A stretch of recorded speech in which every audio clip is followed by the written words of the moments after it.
In the E-Myth, Michael Gerber gives us a model for business that actually works.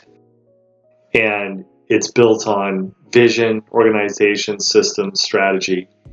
And if we follow the method, we end up with a practice that is not only excellent in a model all by itself, but that model could be taken and franchised to 5,000 more just like it. And that may not be the goal, but the goal is to look at our practice as if it is a model for every excellent practice that comes after it. And if we set it up that way, then it helps us meet our goals every step of the way. So as we move from vision to organization, we want to set up an organizational chart that will go in the practice notebook. Everybody can look at, everybody can reference, and it doesn't leave any doubt about who's responsible for any part of the practice. There's different ways to do organizational charts. We can do one that's set up with very specific titles.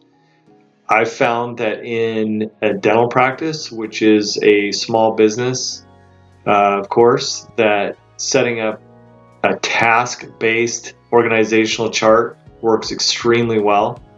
And so I'm providing you with this tool that is an organizational chart builder, and you will end up with something that looks something like this. There's room for customization, but when we generate this chart, there'll be no question really about who's responsible for each task in the practice. So you'll note that at the top, there'll be a CEO, which is the owner of the practice. And then there are major categories under which the tasks come. So you can take a look at this model for reference. The way you'll set yours up is on this tool here. It has all the roles listed on the left side. I wouldn't worry too much about this part of it, where those roles report to. The main thing is to look at the roles and to assign somebody to each role. And if there's a role here that doesn't really fit your practice, you can just simply eliminate it. Just erase it, take it out.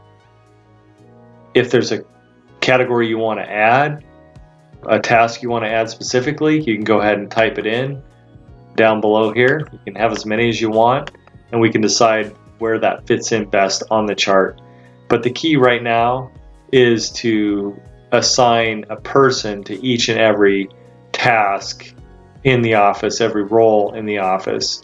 And as you know here, in a very small business, like Michael Gerber talks about in the bakery, Sarah may end up being the name in every single role starting out, but over time, those roles can fill in with other people as they come on. So it's not important how many names are repeated through here, it's just that every task is organized. And then as we build out systems in the future, over the course of the next months, those systems will tie into specific roles here on the chart. So go ahead and fill this out, put names in, and then I will take a look at that, generate it. You can go ahead and hit the create button and generate it, take a look at it. If there's any problems with the way it's populating or where the categories are reporting, we'll fix all that. But go ahead and fill it out and let me know when you have it done.